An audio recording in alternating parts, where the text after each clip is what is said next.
एक प्लेन तेजी से नॉर्थ अटलांटिक के ऊपर उड़ रहा था। रात का वक्त था, सब कुछ शांत लग रहा था। पायलट कैप्टन जॉन पीटरसन ने एक बार फिर से अपने इंस्ट्रूमेंट्स चेक किए और सब कुछ नॉर्मल दिख रहा था। लेकिन अचानक रेडार स्क्रीन पर एक अजीब डिस्टॉर्शन आने लगा। जैसे ही कैप्टन ने कांटेक्ट करने की कोशिश की, रेडियो स्टैटिक से भर गया। अचानक प्लेन के सेंसर्स फेल होने लगे, कंपास तेजी से घूमने लगा, आर्टिफिशियल होराइजन एकदम उल्टा हो गया। पूरे कॉकपिट में एक अजीब सी हरकत महसूस होने लगी। फर्स्ट ऑफिसर ने खिड़की के बाहर देखा और उसका चेहरा एकदम सफेद पड़ गया। समुद्र के बीचों बीच उसके जस्ट ऊपर एक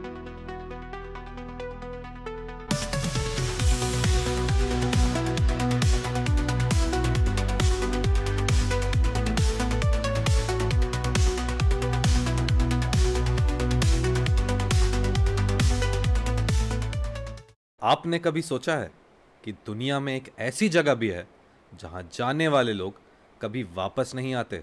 एक ऐसी जगह जो समुंदर के बीचों बीच है, लेकिन फिर भी जब भी कोई वहां जाता है वो या तो लापता हो जाता है या कुछ ऐसा देखता है जो समझाना मुश्किल है।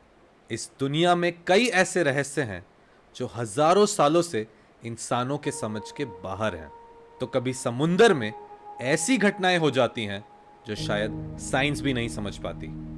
एंड इन्हीं समुद्र की घटनाओं को मद्देनजर रखते हुए आज हम इस वीडियो में बात करने वाले हैं दुनिया के one of the biggest unsolved mysteries के बारे में, the Bermuda triangle. Bermuda triangle दरअसल एक समुद्री एरिया है जो नॉर्थ अटलांटिक ओशन में स्थित है। ये एक ट्रायंगुलर रीजन है जो मायामी, फ्लोरिडा, बर्म्यूडा के आइलैंड और पोर्टो रिको को कनेक्ट करने से बनता है। एंड इसका नाम इसी वजह से बर्म्यूडा ट्रायंगल रखा गया है। दुनिया भर के ट्रैवलर्स और सेलर्स के लिए ये एक नॉर्मल रूट होना चाहिए था, पर जो लोग यहाँ आए उन्होंने जो देखा वो बिल्कुल भी आम नहीं था। समुद्र के इस हिस्से में aeroplanes and ships without any warning अचानक से गायब हो जाते हैं, और वो भी बिना किसी सिग्नल के। और कई बार ऐसा देखा गया है कि पायलट्स और सेलर्स जो यहां से गुजर रहे होते हैं वो रेडियो पर कुछ अजीब मैसेजेस भेजते हैं एंड उसके बाद लापता हो जाते हैं। मतलब कि उनका कुछ पता ही नहीं चलता कि वो कहां गायब हो गए। कई बार तो ऐसा हुआ है कि ये प्लेन्स और शिप्स बिना किसी वार्निंग के, बिना किसी सिग्नल के अचानक से गायब हो गए हैं एंड उसके बाद ना उन प्लेन्स के रिमेन्स मिले हैं, ना उन लोगों का सबूत मिला है जो उन प्लेन्स और शिप्स पे थे। और सिर्फ ये एक शिप या एक प्लेन की बात नहीं है, पूरे पूरे बटालियंस भी गायब हुए हैं एंड पूरे पूरे क्रू मेंबर्स भी वाइप आउट हुए हैं। अब अगर आप मैप देखोगे तो ये समुंदर का एकदम नॉर्मल एरिया लगता है, लेकिन यहां पर जो घटनाएं होती हैं वो बिल्कुल भी नॉर्मल नहीं है। क्या ये सब सिर्फ कहानियां हैं? अब कई लोग मानते हैं कि ये सिर्फ एक अफवाह है, एक एग्जैजरेटेड स्टोरी जो सिर्फ न्यूज बनाने के लिए बनाई गई। उनका यही कहना है कि समुद्र में हर जगह ही एक्सीडेंट्स होते हैं एंड ये भी एक नॉर्मल जगह है जहां पर एक्सीडेंट्स हुए हैं। तो ये समुद्र के किसी और एरिया से बिल्कुल भी अलग नहीं है। लेकिन जो लोग यहां से गुजर चुके हैं एंड जिन लोगों ने इस जगह को अपनी आंखों से देखा है, उनका कहना है कि यहां पर जरूर कुछ ना कुछ अजीब है। अब इन्हीं सबको और डिटेल्स में जानने के लिए हमें जाना पड़ेगा रियल लाइफ एग्जाम्पल्स पर, जिसमें लोगों ने अपनी आंखों से इस जगह का असर देखा। लेकिन इन स्टोरीज पे जाने से पहले हम ये जानते हैं कि बर्म्यूडा ट्रायंगल का पहला मेंशन कब हुआ था। तो बर्म्यूडा ट्रायंगल की जो रियल लाइफ स्टोरीज हैं ये किसी सर्टेन पीरियड से पहले की हैं, जिस टाइम पर बर्म्यूडा ट्रायंगल को बर्म्यूडा ट्रायंगल नहीं बुलाया जाता था, क्योंकि द टर्म बर्म्यूडा ट्रायंगल पहली बार यूज हुआ था 1964 में, जब विंसेंट गादीस ने आर्गोसी मैगजीन में इसको यूज किया था। अब यहां पर जिन एग्जाम्पल्स की हम बात करेंगे वो 1964 से पहले की हैं, लेकिन उनको बर्म्यूडा ट्रायंगल के सबसे बड़े एक्सीडेंट्स माना जाता है। और इनमें भी बर्म्यूडा ट्रायंगल की सबसे बड़ी अनसॉल्व्ड मिस्ट्री है फ्लाइट 19।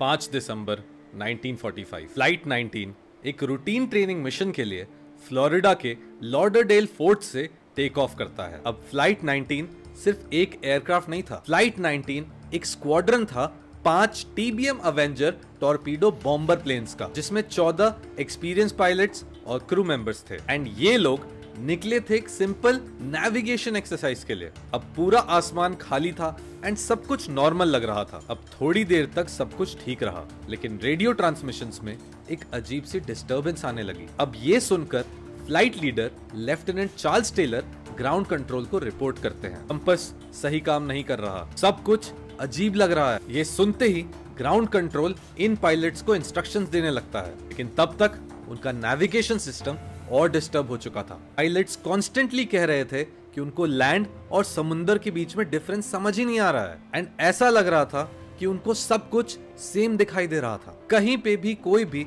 शोर दिखाई नहीं दे रहा था, सिर्फ दिखाई दे रही थी एक एंडलेस ओशन। अब ऐसे ही टाइम थोड़ा और बीता और रेडियो ट्रांसमिशंस और ज्यादा खराब होने लग गए। एंड इसके बाद एक आखिरी ट्रांसमिशन आया जिसमें एक पायलट चिल्ला रहा था, लगता है हम व्हाइट वाटर में घुस रहे हैं, सब कुछ गलत हो रहा है, हम।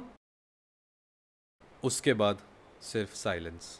फ्लाइट 19 कभी भी वापस नहीं आया। लेकिन ये मिस्ट्री यहीं पर खत्म नहीं होती। जब फ्लाइट 19 गायब हुआ तो तुरंत से PBM मैरिनर नाम का एक रेस्क्यू प्लेन उनको ढूंढने के लिए भेज दिया गया, लेकिन वो भी कुछ मिनट्स बाद अचानक से गायब हो गया। अब जो भी लोग इसको विटनेस कर रहे थे उन्होंने देखा कि वो प्लेन अचानक से आग के गोले में तब्दील हो गया और उसका भी कोई भी रैकेज नहीं मिला। अब इसके बाद कोस्ट गार्ड ने हजारों स्क्वायर माइल्स तक समुंदर को सर्च किया, लेकिन फ्लाइट 19 का एक भी पीस नहीं मिला। ना कोई एयरक्राफ्ट डेब्री, ना कोई बॉडीज, सिर्फ एक ऐसी मिस्ट्री जो समुंदर ने फिर से अपने अंदर छुपा ली। यूएस नेवी ने बाद में यह कहा कि पायलट्स शायद डिसओरिएंट हो गए होंगे, उनका फ्यूल खत्म हो गया होगा और वो समुंदर में क्रैश कर गए। लेकिन इन सब के बीच में सवाल ये उठता है कि 5 एक्सपीरियंस पायलट्स डिसओरिएंट होकर गायब कैसे हो गए? क्या उनका कंपास बरम्यूडा ट्रायंगल के ऊपर किसी अननोन रीजन की वजह से मालफंक्शन कर गया? क्या उन्होंने कुछ ऐसा देखा जो इंसान के समझ से बाहर था? अब इस सच्चाई को शायद हम कभी भी अनकवर ना कर पाए, लेकिन फ्लाइट 19 बन गया बरम्यूडा ट्रायंगल की सबसे बड़ी अनसॉल्व्ड मिस्ट्री। 4 मार्च 1918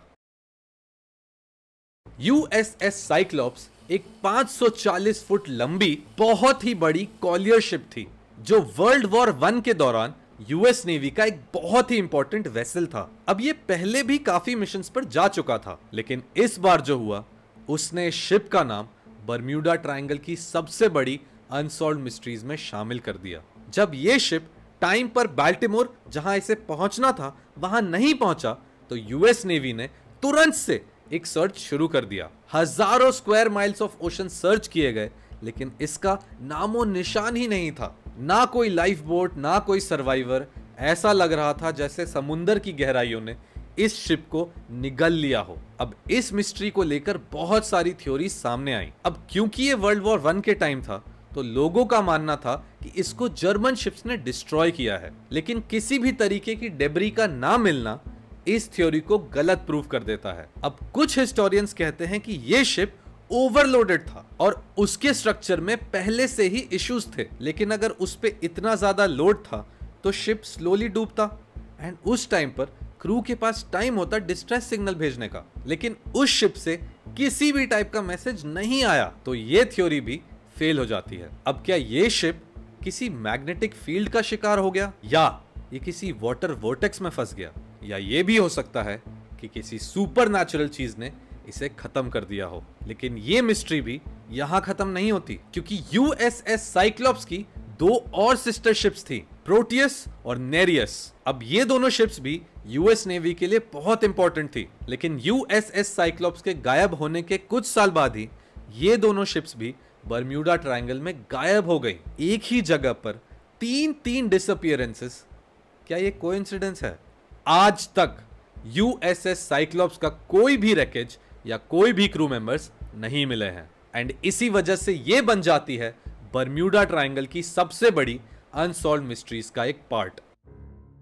2 फरवरी 1963 एक बड़ा oil tanker SS marine sulphur queen Texas के बोमो से नॉर्फोक वर्जीनिया की तरफ जा रही थी। यह शिप 15,000 टन मोल्टेन सल्फर ले जा रहा था, एक ऐसा कार्गो जो अपने आप में ही बहुत ही डेंजरस है। अब इस शिप पर 39 क्रू मेंबर्स थे जो अपना डेली का काम कर रहे थे। अब सब कुछ नॉर्मल लग रहा था, लेकिन यह सफर उनका आखिरी सफर बन गया। अब 2 दिनों तक इस शिप से डायरेक्ट कांटेक्ट बना रहा, लेकिन 4 फरवरी के बाद कोई भी सिग्नल नहीं आया। जब नॉर्फोक पोर्ट पर यह शिप अपने एक्सपेक्टेड टाइम पर नहीं पहुंचा, तब कोस्ट गार्ड ने सर्च ऑपरेशन स्टार्ट किया। अब इस केस में हजारों स्क्वायर माइल सर्च करने के बाद कुछ छोटी मोटी चीजें मिल गई, जैसे एक लाइफ बोट का फ्रैगमेंट, एक लाइफ जैकेट और थोड़ा बहुत फ्लोटिंग डेब्री। लेकिन शिप का एक भी बड़ा हिस्सा या कोई भी क्रू मेंबर नहीं मिला। अब ये डिसअपीयरेंस इतना मिस्टीरियस क्यों था? कुछ थ्योरीज कहती हैं कि शिप एक एक्सप्लोजन में तबाह हो गया, क्योंकि मोल्टेन सल्फर एक बहुत ही हाई टेम्परेचर पर रखा जाता है और अगर उसका टैंक लीक हो जाए तो एक बहुत बड़ा ब्लास्ट हो सकता है। लेकिन अगर ब्लास्ट होता तो समुंदर में इस शिप के बड़े बड़े पार्ट्स जरूर मिलते, लेकिन यहाँ पर सिर्फ एक डेड साइलेंस थी। अब कुछ एक्सपर्ट्स ये कहते हैं कि SS मरीन सल्फर क्वीन पहले से ही एक रिस्की और वीक शिप था। अब अगर हम इस शिप की हिस्ट्री पर जाएं तो ओरिजिनली ये एक T2 टैंकर था जो वर्ल्ड वॉर 2 के जमाने के शिप्स में आता था। एंड ऐसे शिप्स का स्ट्रक्चर मोल्टेन सल्फर कैरी करने के लिए आइडियल नहीं था। एंड आइडियल तो बहुत दूर की बात है, सेफ भी नहीं था। इसी के साथ साथ उसके अंदर कोरोजन के भी इश्यूज थे। लेकिन जैसा USS साइक्लोप्स के केस में कहा गया था कि अगर इसमें कोई एक्सप्लोजन हुआ होता तो प्लेन धीरे धीरे डूब रहा होता, एंड अगर धीरे धीरे डूब रहा होता तो क्रू मेंबर्स के पास टाइम होता एक डिस्ट्रेस सिग्नल भेजने का। पर यहां पर भी कोई भी डिस्ट्रेस सिग्नल नहीं आया था। US कोस्ट गार्ड ने इन्वेस्टिगेशन के बाद यह बोला कि शिप मेंटेनेंस इश्यूज की वजह से डूब गया होगा। लेकिन इस केस की सबसे बड़ी मिस्ट्री यही है कि गायब होने से पहले एक भी इमरजेंसी मैसेज नहीं भेजा गया। अब कुछ ऐसा हुआ था कि क्रू मेंबर्स को समझने का ही मौका नहीं मिला। क्या शिप इतनी तेजी से डूब सकता है कि वार्निंग देने का टाइम भी ना मिले, या फिर कुछ और था जो समझना आसान नहीं था? एक चलती हुई शिप जो अचानक से बर्म्यूडा ट्रायंगल में घुल गई, बिना किसी आवाज के, बिना किसी सिग्नल के। एक और मिस्ट्री जो समुंदर ने हमेशा के लिए अपने अंदर छुपा ली। लेकिन इसी से हम सबसे बड़े सवाल पर आ जाते हैं, आखिर ये सब हो क्यों रहा था? अब सवाल ये उठता है कि ये जगह इतनी अजीब क्यों है? क्या सिर्फ ये एक अफवाह है या इस जगह का कोई साइंटिफिक एक्सप्लेनेशन भी है? अब कई थ्योरीज दी गई हैं जो इस मिस्ट्री को समझने की कोशिश करती हैं, लेकिन कोई भी थ्योरी एक पूरी तस्वीर बनाकर नहीं देती। तो चलिए एक एक करके कुछ पॉपुलर एक्सप्लेनेशंस को एक्सप्लोर करते हैं। सबसे पहले आता है मैग्नेटिक अनोमलीज। अब कुछ साइंटिस्ट का कहना है कि बर्म्यूडा ट्रायंगल के अंदर एक अलग टाइप की मैग्नेटिक फील्ड है जो नेविगेशन सिस्टम्स को डिस्टर्ब करती है। तो जब भी कोई प्लेन या शिप इस एरिया में एंटर करता है, उनके नेविगेशन सिस्टम्स बिगड़ जाते हैं, उनके कंपास और GPS गलत रीडिंग्स देना शुरू कर देते हैं। अब आपने ये तो सुना होगा कि अर्थ का मैग्नेटिक फील्ड जो है वो हर जगह सेम नहीं होता। कुछ एरियाज में ये फील्ड इतना स्ट्रांग होता है कि ये इलेक्ट्रॉनिक डिवाइसेस को अफेक्ट करता है। अब इसका एग्जाम्पल अगर तुम्हें देखना है तो तुम्हें बचपन में जाना होगा, जहां पर कहा जाता था कि किसी टीवी या किसी फोन के पास मैग्नेटिक चीजें मत लाया करो क्योंकि उससे वो खराब हो सकते हैं। अब ऑब्वियसली आज के टाइम में ये सारी चीजें सही कर दी गई हैं, लेकिन पहले ये सारी चीजें होती थी। तो हो सकता है कि बर्म्यूडा ट्रायंगल भी एक ऐसा एरिया हो जहां मैग्नेटिक फील्ड इतनी स्ट्रांग है कि वो इलेक्ट्रॉनिक डिवाइसेस को अफेक्ट करती है। अब कई पायलट्स ने यह भी रिपोर्ट किया है कि उनका कंपास रैंडम डायरेक्शंस में घूमने लग जाता है और कभी कभी तो ये सीधा 180 डिग्री तक घूम जाता है। एंड इस वजह से पायलट्स को यही नहीं पता चलता कि अचानक से वो किस डायरेक्शन में जाने लगे। अब तुम खुद सोचो कि तुम एक पायलट या सेलर हो एंड तुम्हारे सामने कुछ नहीं, सिर्फ एक वास्ट ओशन है। यहां पर तुम्हारा एक लौता साथी तुम्हारा कंपास या तुम्हारा GPS ही होगा। एंड वही अगर तुम्हें धोखा दे दे एंड पूरा उल्टा घूम जाए या किसी और डायरेक्शन में घूम जाए तो तुम निहत्थे हो जाओगे एंड इसी वजह से तुम किसी गलत डायरेक्शन में जाने लगोगे। अब ऐसे में किसी स्टॉर्म या स्ट्रॉन्ग ओशन करंट्स का भी इफेक्ट हो तो ये प्लेन या शिप इजीली डूब सकता है या घूमकर किसी और डायरेक्शन में पहुंच सकता है। लेकिन ये थ्योरी हर केस में फिट नहीं बैठती, क्योंकि अगर सिर्फ कंपास इश्यू होता तो ये पायलट्स और कैप्टन्स बैकअप नेविगेशन सिस्टम्स का यूज करके वापस आ सकते थे। आजकल के मॉडर्न प्लेन्स और ships multiple navigation systems use करते हैं जो एक टाइम पर ही काम करते हैं। अगर एक खराब भी हो जाए तो दूसरा काम करता रहता है। तो सिर्फ मैग्नेटिक डिस्टर्बेंस की वजह से इतनी सारी घटनाएं कैसे हो सकती हैं? सेकंड पर आता है मीथेन गैस थ्योरी। कुछ रिसर्चर्स का कहना है कि बर्म्यूडा ट्रायंगल एक ऐसी जगह है जहां पर मीथेन गैस के पॉकेट्स हैं समुद्र के अंदर। ये मीथेन गैस की पॉकेट्स ओशन फ्लोर में ट्रैप्ड रहती हैं, लेकिन कभी कभी नेचुरल प्रोसेस की वजह से ये गैस सरफेस तक आ जाती है। एंड जब ये मीथेन गैस पानी के साथ मिक्स होती है तो पानी की डेंसिटी कम हो जाती है, जिसका मतलब ये है कि कोई शिप अगर उस टाइम पर वहां पर हो जहां पर मीथेन गैस पानी के साथ मिक्स हो गई है तो उसका बैलेंस बिगड़ने लगेगा एंड इसी वजह से वो शायद डूब सकता है, क्योंकि जब पानी का डेंसिटी कम होता है तो वो एकदम लाइट वेट हो जाता है एंड शिप को सरफेस के ऊपर रहने के लिए सपोर्ट ही नहीं मिलता एंड ऐसा हो जाता है कि शिप्स पानी के दलदल में अंदर जाने लग जाती हैं। लेकिन ये थ्योरी शिप्स के लिए तो वैलिड है, पर प्लेन्स का क्या? प्लेन्स तो हवा में होती हैं, तो उनके लिए मीथेन बबल्स भी अगर ऊपर जाएंगे तो उससे कोई फर्क नहीं पड़ेगा। लेकिन साइंटिस्ट्स का कहना यह है कि मीथेन गैस अगर हवा में मिल जाती है तो उससे प्लेन के इंजन के फेलियर के चांसेस बढ़ जाते हैं एंड उस वजह से इंजन बंद हो सकता है एंड प्लेन क्रैश कर सकता है। लेकिन अब आता है वही क्वेश्चन जो हम स्टार्टिंग से सोच रहे हैं कि अगर ये पॉसिबल होता तो मीथेन के एक्सप्लोजन्स के कुछ एविडेंस मिलते, लेकिन अब तक किसी भी रैकेज साइट पर ऐसा कुछ भी नहीं मिला है। तो क्या ये थ्योरी सिर्फ एक एक्सप्लेनेशन देने की कोशिश कर रही है उस चीज की जो हुई थी पहले, या कुछ और हो सकता है? Alien base. कई कॉन्स्पिरेसी थ्योरिस्ट्स का कहना है कि बर्म्यूडा ट्रायंगल एक एलियन एक्टिविटी का हॉटस्पॉट हो सकता है। बहुत लोगों ने यहाँ पे ब्राइट लाइट्स, फ्लाइंग ऑब्जेक्ट्स और रेडियो इंटरफेरेंसेस देखे हैं एंड इसका सबसे पहला प्रमाण तो हमें क्रिस्टोफर कोलंबस ने ही दे दिया था 1492 में, जब वो और उनका क्रू बर्म्यूडा ट्रायंगल के पास से जा रहा था। उनको ब्राइट लाइट दिखी थी। कई बार पायलट्स ने ये कहा है कि उन्हें एग्जैक्ट इसी जगह पे बहुत सारी अजीब चीजें दिखाई दी हैं, ऐसे ऑब्जेक्ट्स जो एकदम फास्ट स्पीड से मूव कर रहे थे या फिर एक ही जगह पर सस्पेंडेड थे। एक और अजीब बात यह है कि इस एरिया में रेडियो सिग्नल्स भी डिस्टर्ब हो जाते हैं। कई बार जब प्लेन्स और शिप्स इस एरिया में एंटर करते हैं उनका कम्युनिकेशन पूरी तरीके से कट हो जाता है। अब अगर ये एक नॉर्मल ब्लैकआउट होता तो ठीक था, लेकिन यहाँ काफी केसेस में सिग्नल्स वापस ही नहीं आते। तो क्या यूएसएस साइक्लॉप्स के साथ भी यही हुआ था? अगर ये सिर्फ एक नॉर्मल एक्सीडेंट प्रोन एरिया होता तो रेडियो सिग्नल्स के डिस्टर्ब होने की कोई वजह ही नहीं होती। फिर भी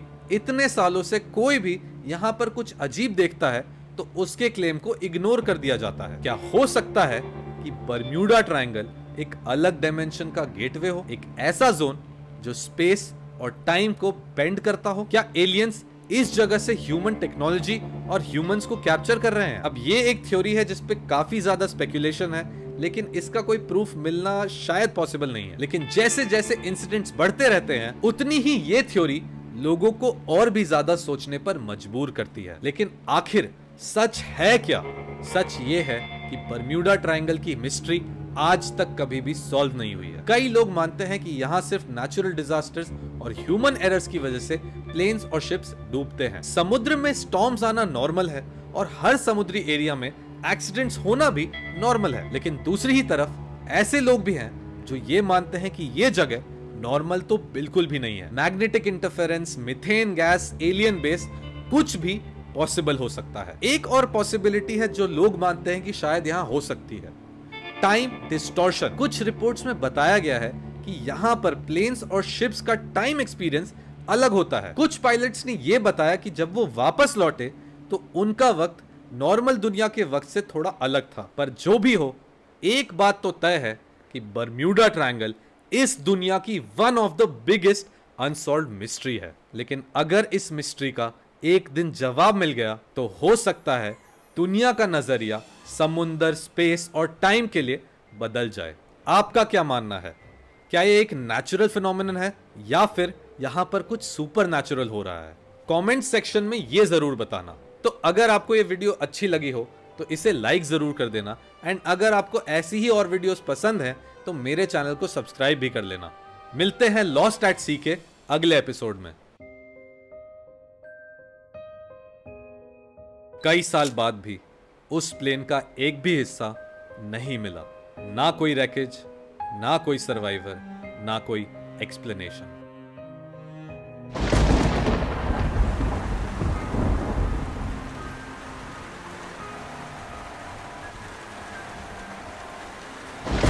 एक रात एक मछुआरा बरम्यूडा ट्रायंगल के पास पानी में अपनी शिप से जा रहा होता है। तभी अचानक से उसका रेडियो स्टैटिक से भर जाता है और उसमें से एक हल्की सी आवाज सुनाई देती है।